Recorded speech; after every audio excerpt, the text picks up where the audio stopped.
Nomor urut 2 Gibran Rakabuming Raka memenuhi panggilan Bawaslu Jakarta Pusat untuk klarifikasi dugaan kegiatan bagi-bagi susu di Car Free Day kawasan Sudirman Tamrin, Jakarta pada 3 Desember lalu.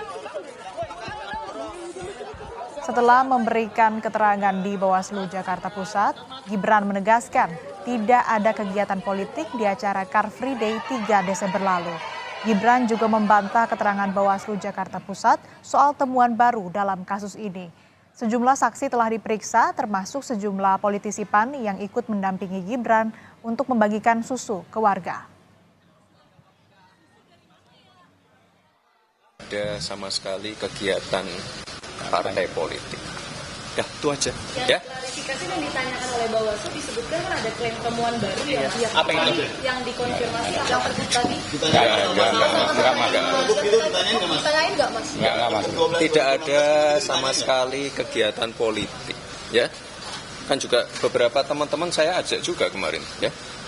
Mas sempat disampaikan dulu tidak asal susunya tidak tahu dari mana mas. Itu sebenarnya susunya yang dibagikan dari mana ya mas? Asal susunya. Sebelumnya kan sempat disebutkan tidak tahu asal. Sama sekali tidak dari. Ya.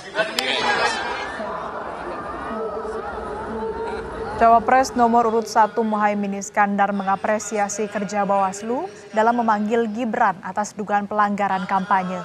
Caimin minta semua pihak berlaku netral, jujur, dan adil dalam pemilu.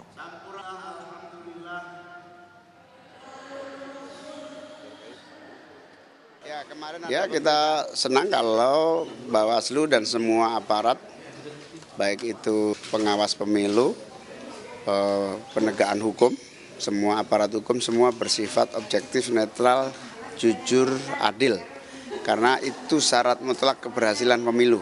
Kalau pemilu tidak jurdil, tidak jujur dan adil, itu sama dengan menyimpan bom waktu bergenerasi. Bawaslu Kabupaten Garut akan memanggil 13 anggota Satpol PP Kabupaten Garut yang terekam mendukung Gibran Rakabuming Raka hingga videonya tersebar luas di media sosial.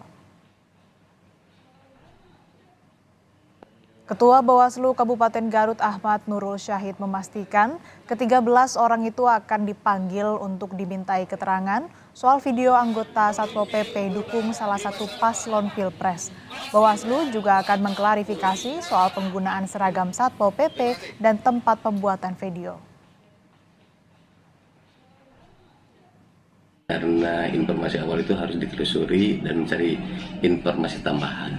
Hasil planonya ya melakukan penelusuran, kemudian nanti ada langkah-langkah selanjutnya, misalkan akan ada pemanggilan dari orang-orang yang ada di video itu. Membuat video itu menggunakan seragam lengkap Satpol PP, dan bisa dipastikan ada kemungkinan juga tempatnya pun di ruangan atau di kantor.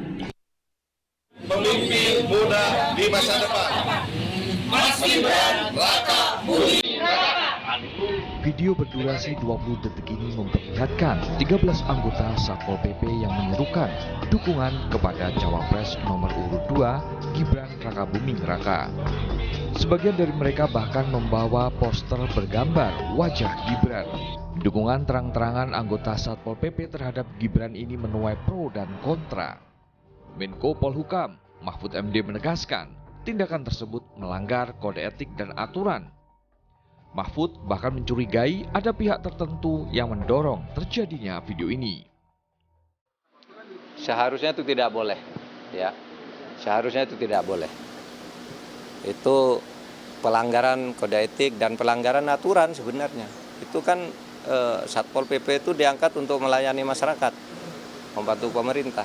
Kalau lalu mihak-mihak gitu tuh sudah melanggar, dan sekelas Satpol PP itu saya kira tidak seberani itu kalau tidak ada yang mendorong. Nah, tinggal siapa yang mendorong itu, apakah orang luar atau orang dalam. Nah, nanti kita lihat. Tapi itu tidak boleh dilakukan, itu norak. Berbeda dengan Mahfud, Kepala Staf Presiden Muldoko justru seakan memaklumi tindakan tersebut. Muldoko beranggapan tidak ada kode etik yang dilanggar karena Banpol PP bukan aparatur sipil negara atau ASN, sehingga memiliki hak untuk menyampaikan aspirasi mereka. Memang agak saya sendiri secara pribadi cukup prihatin dengan kondisi Satpol PP ya, karena pernah menyampaikan kepada saat saya di suatu tempat ya, pada saat saya ngasih ceramah, apakah itu di Semarang ya, nggak salah.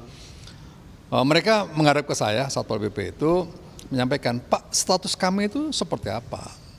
Kami ini belum terakomodasi di pendekatan ASN enggak, P3K juga enggak, posisi kami belum jelas.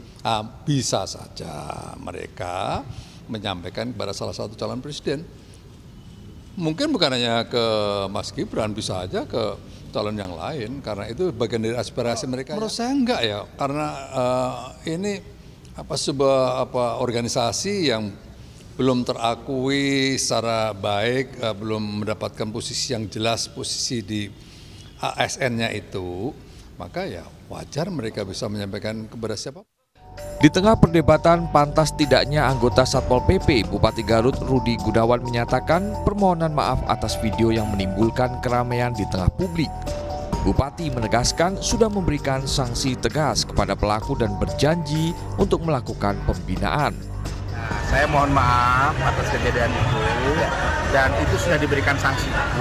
Sanksinya ada yang 3 bulan dia tidak boleh bekerja, tidak mendapatkan gaji, yang paling rendah adalah 1 bulan. Semuanya sudah diberikan sanksi. Paling berat sanksinya apa, Pak? Paling berat sanksinya dia didemosi ya, dan dilakukan tidak pembayaran gaji selama 3 bulan. Ke-13 anggota Satpol PP yang ada di dalam video ini pun tengah diperiksa Bawaslu terkait dugaan pelanggaran karena mereka menggunakan seragam Satpol PP dan merekam video di kantor Satpol PP. Tim Liputan Kompas TV.